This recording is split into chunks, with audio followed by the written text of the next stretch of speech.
Hello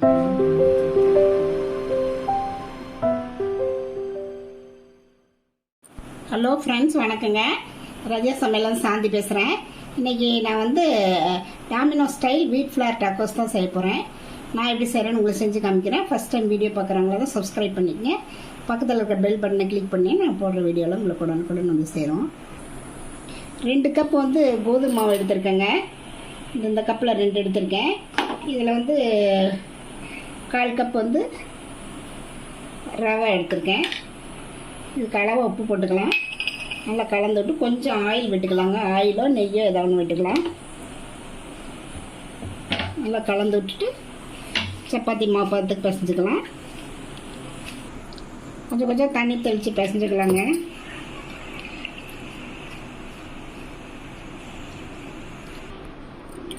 பாருங்க, இந்த மாதிரி பிசைஞ்சு வச்சிடலாம். ஒரு 1/2 hour அப்படியே இருக்கட்டும். இந்த டேக்கோஸ்குள்ளே வைக்கிற ஸ்டஃபிங் ரெடி பண்ணிக்கலாங்க. அதுக்கு வந்து நான் வந்து பெரிய வெங்காயம் நல்லா பொடுசாக கட் பண்ணி வச்சுருக்கேன். அதை இது கூட ஆட் பண்ணிக்கலாம். அப்புறம் குடமிளகா, அதையும் நல்லா பொடுசாக நறுக்கிறேங்க. அதை இது கூட சேர்த்திக்கலாம். அப்புறம் கேரட்டுங்க, அது ஒரு கைப்பிடி, அது இது கூட சேர்த்திக்கலாம். ஒரு 2 கேரட் திருவிருக்கேன், சின்ன கேரட்டை. அப்புறம் ஸ்வீட் கார்ன், அது ஒரு 1/2 கப்பு போட்டுக்கலாங்க. அப்புறம் பச்சை மிளகா ஒன்று நல்லா பொடுசாக நறுக்கியிருக்கேன், அது. அப்புறம் கொஞ்சம் மல்லித்தலை, அப்புறம் சில்லி ஃப்ளேக்ஸுங்க, அது கொஞ்சம் ஒரு ஸ்பூனு, ஒரிகானா அது ஒரு ஸ்பூனு, அப்புறம் கொஞ்சமாக லெமன் 1/2 ஸ்பூனு. இதுக்கெல்லாம் அளவு உப்பு போட்டு நல்லா கலந்துடலாங்க.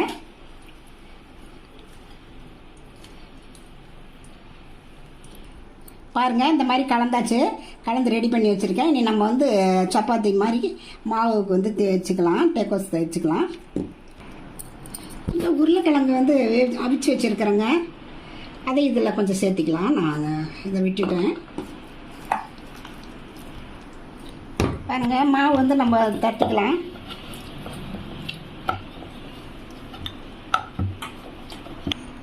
பாருங்கள், இந்த மாதிரி தேய்ச்சிட்டு நம்ம இந்த மாதிரி சம்பளம் வேறு எதாவது மூடிக்கிது இருந்ததுன்னா இந்த மாதிரி ஷேப்பாக நம்ம ரவுண்ட் பண்ணிக்கலாம்.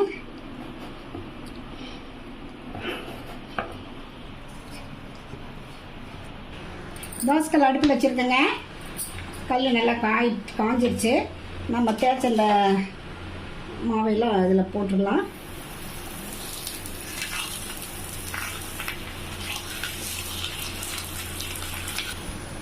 இந்த மாதிரி திருப்பி போட்டுக்கலாங்க. 2 சைடு நல்லா வேகட்டும். பாருங்கள், சப்பாத்தியில் ஓரளவுக்கு வெந்துருச்சு. இதில் வந்து நம்ம சாஸ் கொஞ்சம் தடவிக்கலாங்க.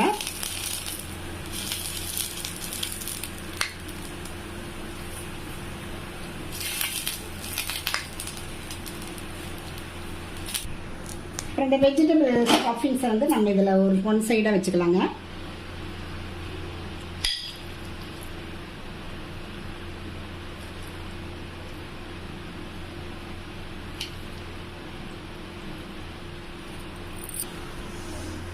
அதுக்கு மேலே வந்து நம்ம மசாலா சீஸ் அது கொஞ்சம் போட்டுக்கலாங்க.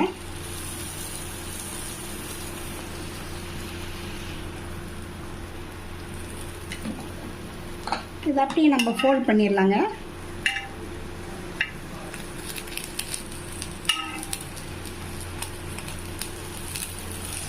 பாருங்க, 2 சைடு திருப்பி வேக வச்சுக்கணும். அவ்வளோதான், நம்ம எடுத்துடலாம். பாருங்க, பார்க்கவே எப்படி எம்மியாக இருக்குது.